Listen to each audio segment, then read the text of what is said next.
This podcast is sponsored by the book Positive Humanism, a Primer by Bo Bennett, PhD. Discover the intersection of science and humanistic values to enhance personal and societal well-being. Get your copy today at positivehumanism.com. Boost your mental creativity with positive humanism and a secular worldview.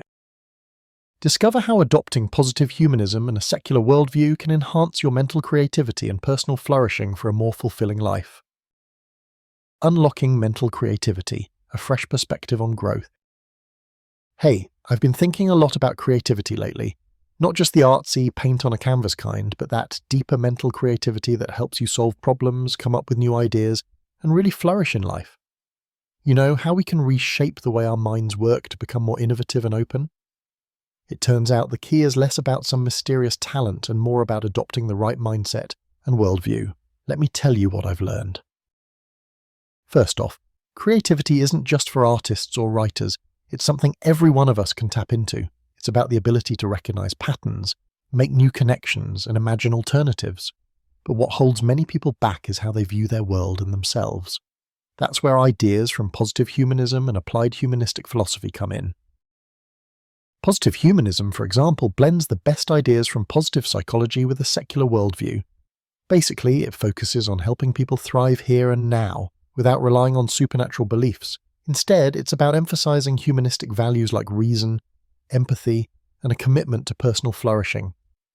When you adopt this mindset, your brain starts to reorient itself towards curiosity and resilience, which are essential ingredients for true creativity.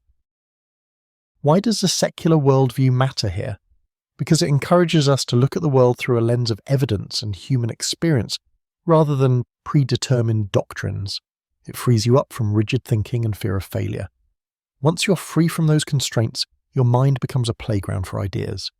You start seeing problems as puzzles rather than dead ends. And the more you practice that, the more creative potential you unlock. Another important aspect is how positive psychology informs this process. It's all about identifying what makes life meaningful and fulfilling. Think about personal flourishing, feeling engaged, optimistic, and motivated.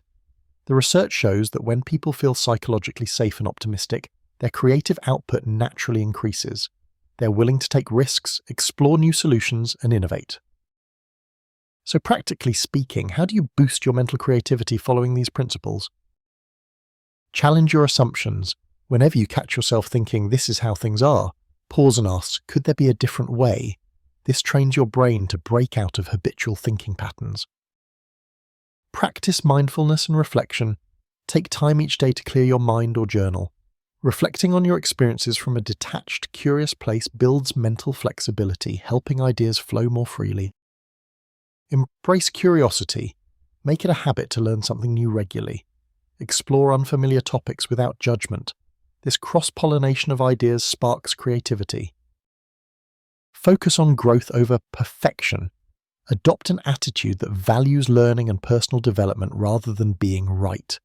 This reduces fear of failure, which stifles creativity. Surround yourself with inspiration. Engage with diverse perspectives and creative communities. Humanistic values encourage connection and empathy, which are powerful creative fuels.